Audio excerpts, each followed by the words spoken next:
سلام تعنا هبلنا كمل لهم كبراتن كبرانن ازي رارا ميديا ايم تفتاو ميدياهم رارام زينان تنتانوش تعدن وطأن بستفلالي قرصن تحستون جمير لهم لمود مكتتالكم اندقفاتكم اي فلينا نبل رارا ميديا طبب يمرح كبراتن كبرانن ايجنسي مرخب حفاش تግራይ حدش سراح مكايدي تشيمللو بريزيدنت تادس ورده زبن سلطان خودا معتታት تابسترفو حدشتي شمتات مهاب قصيللهم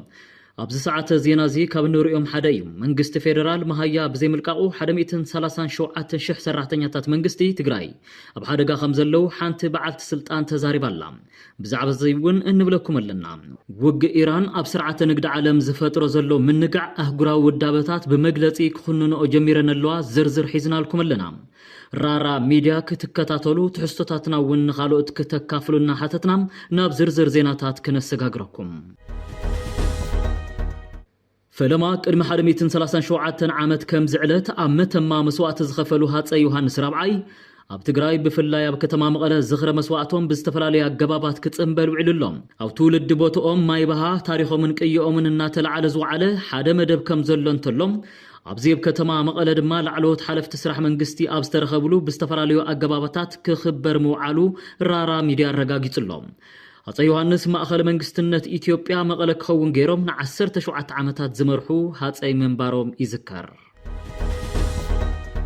زبئس أبزي فلط عدي خيدو ما أسن صفو الليبلا لمي أماسيو بيرو سلام تتان تقراي زرقو حمقلتيو كوينات كم مجمارم ودو ونقلل يلوز حسب سرعات بلتقنا بعين عموتين أو كينات بموتاو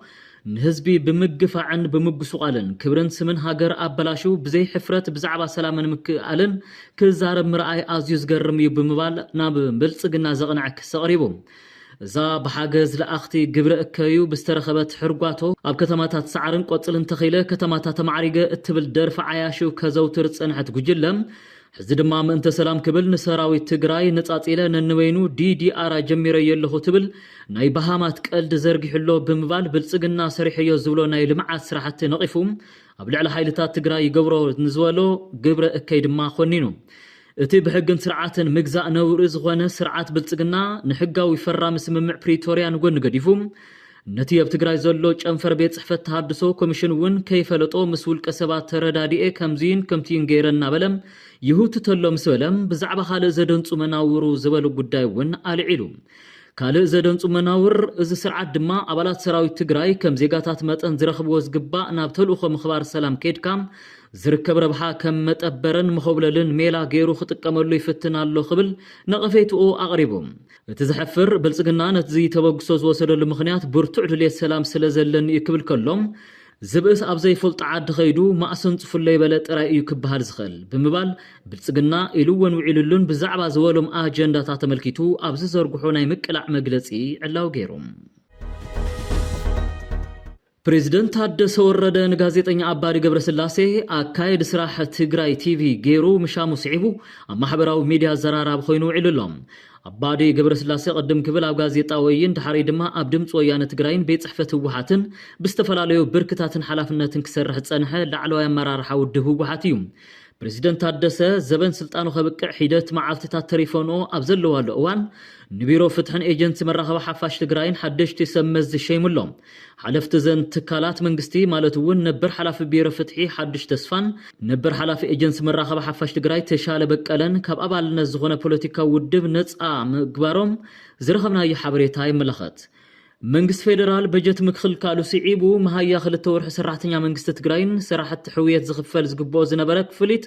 مخفال كم زي خالن غزياو ممحدار تግራይ لموي او زوصو مغلጽ ዕላው ገይሮም حلفيت بيرو فاينانسن متحبار هافتن تግራይ دكتور محرت بينه لومي هلو خنታት تግራይ ملكيتن ጋዜጠኛታት ኣብዝሃዎ መግለጺ تግራይ بإيكونومي ኣብ ዕጽዋን ክባን ከም ዘላ ገሊጸን እቲ ዕጽዋን ክባን ካብ ወርሕ መስከረም 2018 ዓመተ ምህረት ከም ዝጀመረ ዝገለጻ دكتور محرت ክሳብ ወርሒ ጥሪ ዓንቀፍቀፍ ከም ዝነበረን ሓቢረን ካብ ወርሒ ጥሪ ጀሚሩ ድማ መሃያ ሰራሕተኛታት መንግስቲ ምኽፋል ከም ዘይተኻለ ገሊጸን مهيا سرحتنياتات مخفال صعرنا تجبر مخانو صحبر حلفيت بيرو فاينانسن متحبار هافتن اب تግራይ ውሽጣው አታው ክረኽባ ዝኽላ 12 ከተማታትን 12 ሴክተራትን ከምውን ካብ ዝተፈራለዩ እቶት ሃፍቲ ብምእካብን ግቡእ ምሕደራ ብምግባርን ሓላፍነት ንምውፃእ ይስራሓሉ ኢለን መንግስት ፌደራል መደበኛ በጀትን ካፒታል በጀትን ብዘይምርቃቁ መሃያ ሰራሕተኛታት ኮነ ጥሮታ ምኽፋል ከምውን ህንፀት ፕሮጀክትታት ሕውየትን ምስራሕን ኮንትራክተራት ምኽፋል ከም ዘይተኻኣለ ነፍሊጠን እዚ ጸገም ንምፍታሕ ንዝመልከቶ ኣካል ብተደጋጋሚ ደብዳቤ ከም ዝተጻሕፈን ሪፖርት ከም ዝተገበረን ይኹን እምበር ክሳብ ሕዚ እዚ ዝበሃል መልሲ ከም ዘይተዋሃበን ሙሉእ ብሙሉእ በጀት ከም ዝተኸልከለን ዶክተር ምሕረት ገሊጸን እቲ ጸገም ብዘላቂ ንምፍታሕ ፖለቲካዊ ውሳነ ዘድልዮ ከም ዝኾነ ዝገለጻ ዶክተር ምሕረት ውሽጣዊ ሃፍቲ በአግባቡ ብምጥቃም ንምፍታሕ ግና ይስራሕ ከም ዘሎ ፍሊጠን ብብርኪ ትግራይ እቲ ጸገም ንምፍታሕ ቅድሚ 5 ወርሕ ጀሚሩ ውሽጣዊ ሃፍቲ ንምጥቃም ስራሕቲ ሃፍቲ ምትእኻብ ዘኽእል ምርዳእን ምትግባርን ዝሕግዝ ጻዕሪ ከም ዝተገበረ ሓቢረን እየን ኣብ ትግራይ ንትረፍ ንምሃያ ንኻልእ ዝኸውን ሃፍቲ ከም ዘሎን ጸገም ምሕደራ ንምፍታሕ ይስራሕ ከም ዘሎን ዶክተር ምሕረት ገሊጸ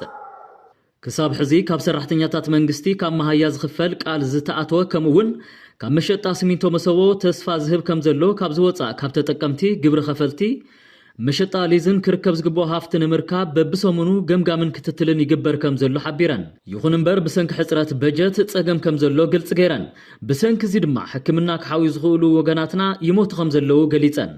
ብድምር ዶክተር ምሕረት ከም ዝገለጾ መንግስት ፌደራል በጀት ካብ ምኽልካሉ ብተወሳኺ ጥረ ገንዘብ ነዳድን ብዘይምህላው ትግራይን ህዝቢ ትግራይን ብኢኮኖሚ ኣብ ዕፅዋን ክባን እዩ ዘሎ ኢለን ኣብ ትግራይ ልዕሊ 137,000 ሰራሕተኛ መንግስቲ ከምኡውን ሕክምና ዘድልዮም ጉዳኣት ኩናትን ህጹጽ ሓገዝ ዘድልዮም ጽጉማትን ተመዛበልትን ከም ዘለዉ ካብቲ መግለጺ ምርዳእ ተኻኢሉ እቲ ጸብጻብ ናይ ድምፂ ወያነ ትግራይ እዩ ኣብ ኢራን ዝካየድ ዘሎ ኩናት ሎሚ ኣብ መበል 11 መዓልቱ ሕዝውን ደማውነቱ ጠንኪሩ ከም ዝቐጸለ ማዕኸናት ዜና ዓለም ይገልጽ ኣለዋ ኣብ ኣፍደገታት ባሕርን መመሓላለፍቲ በርታትን ዝግበሩ ዘለው ጽዕጽዕ ደብዳባት ኣብ ነዳድን መሰረታዊ ሸቐጣትን ዓለም ዓብይ ምንጋዕ ምፍጣሩ ይግለጽሎም ኮሚሽን ሕብረት ኣፍሪካ ብዋና ጸሓፊ ኦቤሉ ኣብ ዘሕለፎ መልእኽቲ